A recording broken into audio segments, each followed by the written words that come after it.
क्या बाबा साहेब डॉक्टर भीमराव अंबेडकर के खिलाफ भी एफआईआर करेगी राम राज्य की पुलिस? क्या डॉक्टर अंबेडकर को भी जेल जाना पड़ेगा? क्या उन्हें भी सजा देगा राम राज्य के इलाहाबाद का हाईकोर्ट? क्योंकि डॉक्टर अंबेडकर ने हिंदुस्तान की धरती पर एक बहुत बड़ा काम किया था और आज के बीएनएस के आधार पर इलाहाबाद हाईकोर्ट 3 साल तक की सजा और जुर्माना लगाने के लिए तैयार बैठा नजर आता है।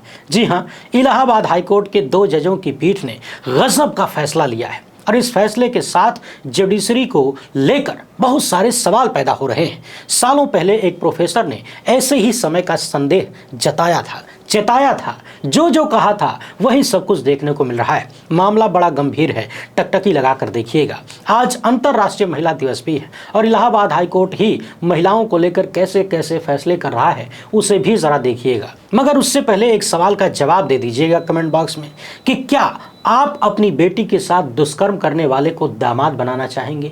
क्या आप अपनी बहन के साथ कुकर्म करने वाले को अपना जीजा बनाना चाहेंगे? मुझे मालूम है ये सुनकर आपका खून खौल उठेगा, मगर अमृत काल में खून की कमी हो गई है ना, खौलेगा कहाँ से और ठंडा कहाँ से होगा। बहरहाल दोनों ही मामले बेहद महत्वपूर्ण हैं। एकदम आसान भाषा में पूरी बात आपके सामने रखूंगा। आगे बढ़ने से पहले एक छोटी सी अपील है, पहली बार है तो चैनल को सब्सक्राइब करके घंटी बजा दीजिएगा टन से।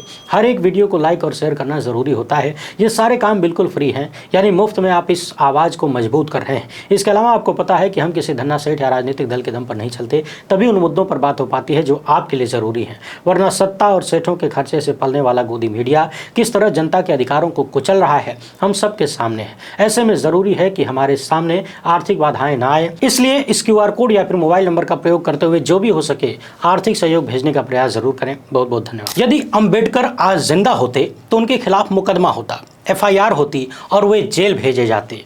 कोर्ट मनुस्मृति जलाने को अपराध करार देती और आपको तो मालूम है कि डॉक्टर अंबेडकर ने मनुस्मृति को फूंक दिया था। इलाहाबाद हाईकोर्ट के एक फैसले ने संविधान रचयिता अंबेडकर के मनुस्मृति जलाने के फैसले को कटघरे में खड़ा कर दिया है, क्योंकि अंबेडकर को मानने वाले 25 दिसंबर को मनुस्मृति दहन दिवस के तौर पर मनाते हैं और उनको मानने वाले ही लाइव टीवी डिबेट में मनुस्मृति को फाड़ के फेंक भी देते हैं। फिर उनके खिलाफ एफआईआर होती है और कोर्ट उस एफआईआर को सही करार देती है। तो क्या अब अंबेडकर के खिलाफ मुकदमा होगा और न्यायपालिका मनुस्मृति को कानूनी संरक्षण दे रही है, उसे धार्मिक ग्रंथ करार दे रही है। इलाहाबाद हाईकोर्ट ने मनुस्मृति को धार्मिक ग्रंथ कहा है, जबकि अंबेडकर ने कहा था कि मनुस्मृति जाति के आधार पर अत्याचार को संस्थागत बनाती है, निचली जातियों, दलितों और महिलाओं के शोषण और भेदभाव को सही करार देती है। मगर ये सब कुछ बिहार चुनाव से पहले किया जा रहा है, जहां अंबेडकर के मुद्दे पर चुनाव लड़ा जाता रहा है। राहुल गांधी चुनावी मैदान में हैं, जो मनुस्मृति के खिलाफ मोर्चा खोले हुए हैं और 2015 के विधानसभा चुनाव में जब लालू यादव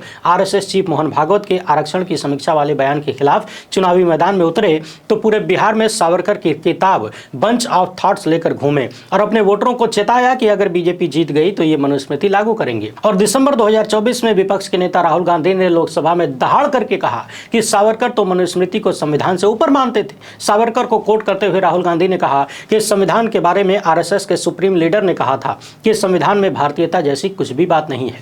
वेदों के बाद हिंदू राष्ट्र में सबसे ज्यादा पूजनीय मनुस्मृति है और सदियों से इस किताब ने हमारे राष्ट्र की आध्यात्मिक और दिव्य यात्रा को कोडिफाई किया है। तो राहुल गांधी ने 3 महीने पहले ही देश को बता दिया था कि सावरकर मनुस्मृति को संविधान से कितना ऊपर रखते हैं। 2024 के चुनाव में भाजपाई लोग 400 सीटें मांग रहे थे और कह रहे थे कि संविधान बदलने के लिए 2/3 बहुमत चाहिए। संविधान सभा द्वारा संविधान को अपनाए जाने के 3 दिन बाद ही यानी 30 नवंबर 1949 को आरएसएस के मुखपत्र ऑर्गेनाइजर ने एक लेख लिखकर संविधान को खारिज कर दिया था और मनुस्मृति को संविधान के तौर पर लागू करने की मांग की थी। एमएस गोलवलकर ने तो यहां तक कहा था कि कहीं का ईंट कहीं का रोड़ा जोड़कर संविधान बना दिया गया है, जिसमें अपना कहने लायक कुछ भी नहीं है। मोहन भागवत और नरेंद्र मोदी ने कभी खुलकर नहीं कहा कि वे मनुस्मृति को लागू करना चाहते हैं, मगर पूर्व आरएसएस चीफ सुदर्शन ने संविधान को कूड़े में फेंक देने की बात कही थी और संविधान को दोबारा लिखे जाने की वकालत की थी। अटल बिहारी वाजपेयी ने तो अपनी सरकार के दौरान संविधान समीक्षा आयोग तक बना दिया था और 2025 के महाकुंभ में शंकराचार्य सहित तमाम संतों महंतों ने हिंदू राष्ट्र का संविधान जारी किया, तो वो भी मनुस्मृति के आधार पर था। इसी महाकुंभ में विपक्ष के नेता राहुल गांधी पर मनुस्मृति के अपमान का आरोप लगा, उनसे माफी की मांग की गई। शंकराचार्य अमुक्तेश्वरानंद ने बयान जारी किया और कहा कि राहुल गांधी को माफी मांगनी चाहिए। सवाल यह है कि राहुल गांधी और विपक्ष के नेता बीजेपी पर आरोप लगाते हैं कि वो मनुस्मृति लागू करना चाहती है, संविधान को बदलना चाहती है। आरएसएस पर आरोप लगता है कि वो मनुस्मृति को संविधान से ऊपर मानता है और उसके नेता मनुस्मृति की वकालत करते हैं। तो चलिए इलाहाबाद हाईकोर्ट चल के देखते हैं, जहां से कानूनी तौर पर मनुस्मृति को लागू किया जा रहा है। मगर उससे पहले कि हम कोर्ट के फैसले पर आए, ये जानिए कि मनुस्मृति में महिलाओं के बारे में क्या कहा गया है। मनुस्मृति के 5वें अध्याय का 148वां श्लोक, एक लड़की को हमेशा अपने पिता के संरक्षण में रहना चाहिए। विवाह के बाद पति उसका संरक्षक होगा। पति की मृत्यु के बाद उसे अपने बच्चों की दया पर निर्भर रहना चाहिए। किसी भी स्थिति में महिला आजाद नहीं हो सकती। इससे पहले 11वां श्लोक कहता है कि जिस महिला का भाई न हो या जिसके पिता को कोई न जानता हो, वो लड़की किसकी है ये किसी को मालूम न हो, तो पुत्रिका धर्म की आशंका से बुद्धिमान पुरुष लड़की के साथ विवाह न करे। मनुस्मृति का 2वां अध्याय कहता है कि पुरुषों को उत्तेजित करना और बहकाना महिलाओं का स्वभाव है। समझदार लोग महिलाओं के आसपास संभल कर रहते हैं और होश से काम लेते हैं। 3रे अध्याय में लिखा है, जब ब्राह्मण भोजन करे तब उन्हें किसी सुअर, मुर्गे, कुत्ते, किन्नर या राजस्वला महिला को देखना भी नहीं चाहिए। इसी अध्याय में लिखा है कि उस महिला से विवाह न किया जाए जिसके बाल और आंखें लाल हों, जिसके अतिरिक्त अंग हों, जिसकी सेहत अक्सर खराब रहती हो, जिसके बाल न हों या तो कम हों। साथ ही तारामंडल, पेड़, नदी, पर्वत, पक्षी, सांप, गुलाम या फिर आतंक से भर देने वाले नाम हों। जिस महिला के हों या फिर ऐसी महिला जो नीची जाति की हो, उससे विवाह नहीं करना चाहिए। और मनुस्मृति का ही 15वां नियम, पुरुषों के प्रति चाहत, जल्दी बदलने वाला मन और स्वाभाविक हृदयहीनता की वजह से महिला पति के प्रति धोखेबाज हो सकती है। उन्हें बहुत निगरानी में रखना चाहिए। यह सब कुछ मनुस्मृति में लिखा है। तो आप ये भी जान लीजिए कि 2025 और 2024 में इलाहाबाद हाईकोर्ट ने जो 2 फैसले दिए हैं वो क्या मनुस्मृति से प्रभावित नजर नहीं आते, व्हाट्सएप यूनिवर्सिटी से प्रभावित नजर नहीं आते? क्योंकि कोर्ट लगातार रेपिस्टों को इस बात पर जमानत दे रही है कि वो पीड़िता के साथ शादी करेंगे। और यही वो अदालत है जो आरजेडी प्रवक्ता प्रियंका भारती के खिलाफ मनुस्मृति के पन्ने फाड़ने के मामले में दर्ज एफआईआर को खारिज करने से इनकार कर देती है। अदालत कहती है कि एक धार्मिक ग्रंथ का पन्ना फाड़ना दरअसल अपराध है। तो क्या अंबेडकर ने मनुस्मृति को जलाकर अपराध किया था? बलात्कार के आरोपी को पीड़िता के साथ शादी के वादे पर जमानत देते हुए जस्टिस कृष्ण पहल ने कहा कि किसी व्यक्ति के जीवन और स्वतंत्रता के अधिकार जो संविधान के अनुच्छेद 21 द्वारा गारंटीकृत है को इसलिए नहीं छीना जा सकता क्योंकि उस व्यक्ति पर अपराध करने का आरोप है। जब तक कि अपराध संदेह से परे साबित न हो जाए, कोर्ट ने 3 महीने के भीतर आरोपी को पीड़िता से शादी करने का निर्देश दिया है। आरोपी राजस्थान के सीकर जिले का रहने वाला है और फरवरी 2024 में पुलिस भर्ती परीक्षा के लिए एक कोचिंग सेंटर में पीड़िता से मिला था। मई 2024 में आरोपी के खिलाफ आईपीसी की धारा 376 यानी 506 आपराधिक धमकी और आईटी एक्ट के तहत एफआईआर दर्ज की गई थी। अक्टूबर 2024 में आगरा सेशन कोर्ट ने आरोपी की जमानत याचिका खारिज कर दी थी, जिसके बाद उसने इलाहाबाद हाईकोर्ट का दरवाजा खटखटाया और अब आरोपी के वकील ने कह दिया है कि महिला को सूचित किया जाएगा और अदालत के निर्देशों का पूरी तरह पालन सुनिश्चित किया जाएगा। मगर ऐसा नहीं है कि जस्टिस कृष्ण पहल ने पहली बार ऐसा कोई फैसला दिया है। हिंदुस्तान टाइम्स की रिपोर्ट है कि अक्टूबर 2024 में इलाहाबाद हाईकोर्ट ने नाबालिग लड़की से के आरोपी को जमानत दी थी क्योंकि उसने अदालत से वादा किया था कि वो पीड़िता से शादी करेगा और उसके नवजात बच्चे की देखभाल करेगा। सवाल यह है कि हाईकोर्ट में बैठकर जस्टिस कृष्ण पहल क्या कर रहे हैं? क्या वो रेप को लीगलाइज कर रहे हैं कि कोई व्यक्ति किसी महिला का रेप करे और फिर उससे शादी कर ले? इलाहाबाद हाईकोर्ट के मिलाड को किसने हक दिया कि वो डिसाइड करेंगे कि पीड़िता किससे शादी करेगी? अब लोग कह रहे हैं कि ईश्वर न करे, मगर यदि किसी जज या फिर उसी जज की बिटिया के साथ ऐसी कोई दुर्घटना होती तो भी क्या वो इसी तरह का आदेश देते? आरोपी से कहते कि जिसकी की हो से शादी कर लो?